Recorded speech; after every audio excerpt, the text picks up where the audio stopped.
আসসালামু আলাইকুম। আশা করি তোমরা সবাই ভালো আছো। তো আজকে আমি তোমাদের এই যে প্যাসেজটা পার্ট পার্ট অর্থ সহকারে পড়ায় দেওয়ার চেষ্টা করব এবং এভাবে পড়লে আশা করি তোমরা পরীক্ষায় ভালো করতে পারবে। তাছাড়া যদি তোমরা ভোকাবুলারি জানো তাহলে পরবর্তী ক্লাসের জন্য সহায়ক হবে। এভাবে একদিন পার্ট পার্ট পড়তে পড়তে একসময় দেখবো তোমরা ইংরেজি খবরের কাগজ পর্যন্ত পড়তে পারবা। তো চলো আমরা সময় অপচয় না করে শুরু করি। আর এই জাতীয় ভিডিওগুলো তোমরা আমাদের চ্যানেলের বাকি যে আছে প্লে লিস্ট থেকে সেগুলো দেখে নিও। আর যদি ভালো লাগে অবশ্যই কমেন্ট করে জানিয়ে দিও আর চ্যানেলটা সাবস্ক্রাইব করে সাথে থেকো। তো চলো আমরা শুরু করি। হাসন রাজা। হাসন রাজা ওয়াজ বর্ন জন্মগ্রহণ করেন ইন 1854। 1854 সালে হাসন রাজা জন্মগ্রহণ করেন। ইন্টু এ ওয়েলদি ল্যান্ডলর্ড ফ্যামিলি, একটা ধনী জমিদার পরিবার। আর ইন্টু মানে কি এ, তাহলে একটা ধনী জমিদার পরিবারে 1854 সালে জন্মগ্রহণ করেন। ইন সিলেটের একটা ধনী জমিদার পরিবারে।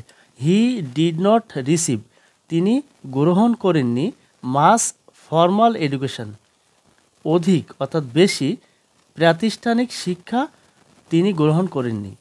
অ্যাজ এ চাইল্ড, একজন শিশু হিসেবে, অ্যাজ মানে কি হিসেবে। ইন হিজ ইয়থ, তার যুবক বয়স অর্থাৎ যৌবনকালে বা যৌবনে। হি লিভড, তিনি বাস করতেন। এ লাইফ, একটা জীবন। অফ লাক্সারি, মানে বিলাসিতার, তিনি একটা বিলাসিতার জীবনযাপন করতেন। হি হ্যাড, তার ছিল। এভরিথিং, সব কিছুই। মানি, টাকা। কমফোর্ট, স্বস্তি। অ্যান্ড প্লেজার, এবং আনন্দ। তার টাকা, স্বস্তি এবং আনন্দ সব কিছুই ছিল। হাউএভার, যাই হোক। অ্যাট অন পয়েন্ট, একটা পর্যায়ে। অ্যাট মানে কি এ, অন মানে একটা, পয়েন্ট মানে কি পর্যায়, অ্যাট মানে এ, তাহলে একটা পর্যায়ে। ইন হিজ লাইফ, তার জীবনের একটা পর্যায়ে। হি বিগ্যান, তিনি শুরু করেছিলেন। টু ফিল, অনুভব করতে বা উপলব্ধি করতে শুরু করেছিলেন। দ্যাট, যে। দিজ মেটেরিয়াল পসেশনস, এই পার্থিব সম্পদগুলো। ওয়ার মিনিংলেস, অর্থহীন ছিল। ওয়ার মানে কি ছিল। হি গেভ অ্যাওয়ে, তিনি বিলিয়ে দিয়েছিলেন।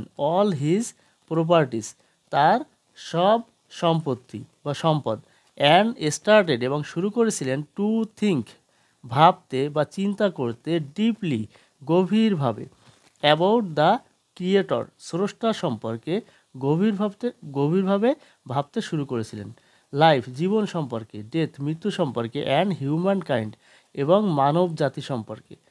স্রষ্টা, জীবন, মৃত্যু এবং মানব জাতি সম্পর্কে গভীরভাবে ভাবতে শুরু করেছিলেন। হি, তিনি। রোট, লিখেছিলেন। অ্যাবাউট 1000 সংস, প্রায় 1000 গান লিখেছিলেন। হুইচ রিফ্লেক্টেড, যা বা যেগুলো প্রভাবিত করেছিল। হিজ থটস, তার চিন্তাভাবনাকে প্রতিফলিত করেছিল বা প্রভাবিত করেছিল। ইন 1906 সালে। হি পাবলিশড, তিনি প্রকাশ করেছিলেন। এ বুক, একটা বই। কল্ড, হাসন উদাস, হাসন উদাস নামে একটা বই প্রকাশ করেছিলেন। দ্য বুক হ্যাড, বইটিতে ছিল বা বইটি ছিল। 206 সংস, 206টি গান। বইটিতে 206টি গান ছিল। ইন ইট, এতে। ইন হিজ সংস, তার গানগুলোতে। হি কল্ড হিমসেলফ, তিনি তার নিজেকে ডাকতেন বা সম্বোধন করতেন। ক্রেজি হাসন রাজা, পাগল হাসান রাজা। অর পাগলা হাসান রাজা, অথবা পাগলা হাসান রাজা নামে নিজেকে অভিহিত করতেন।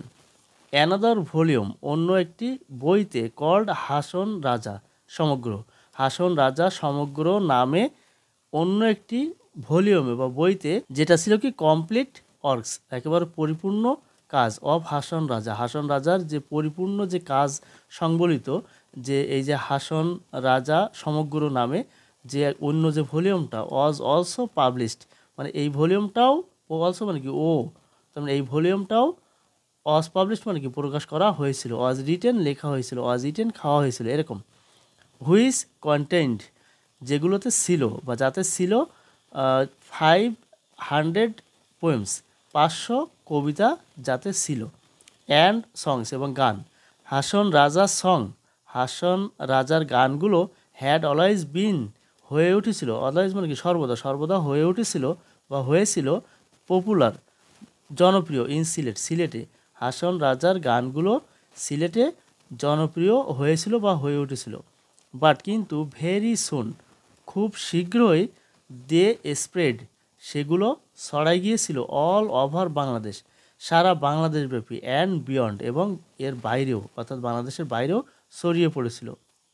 অ্যাজ ইউ গ্রো ওল্ডার, যখন তুমি বড় হবে, ট্রাই টু লার্ন, শেখার চেষ্টা করো, মোর, বেশি, about this great mystic poet, এই মহৎ মার্মি কবি সম্পর্কে অনেক বেশি শেখার চেষ্টা করো। থ্রো রিডিং, পড়ার মাধ্যমে, অ্যান্ড লিসেনিং, এবং শোনার মাধ্যমে, টু হিজ সংস, তার গানগুলো পড়া এবং শোনার মধ্য দিয়ে এই মহৎ মার্মি কবি সম্পর্কে অনেক বেশি শেখার চেষ্টা করো যখন তুমি বড় হবে। তো যাই হোক, আজ এ পর্যন্তই। তোমরা যদি এই ভিডিওগুলো পার্ট পার্ট অর্থ সহকারে পড়ো তাহলে অবশ্যই কিন্তু পরীক্ষায় ভালো করতে পারবে। তাই তোমাদের কাছে আমার অনুরোধ রইল, বাকি ভিডিওগুলো আমাদের চ্যানেলের প্লেলিস্ট থেকে দেখে নেবে, এবং এখনও যারা সাবস্ক্রাইব করেনি তারা চ্যানেলটি সাবস্ক্রাইব করে সাথে থাকবে। আসসালামু আলাইকুম।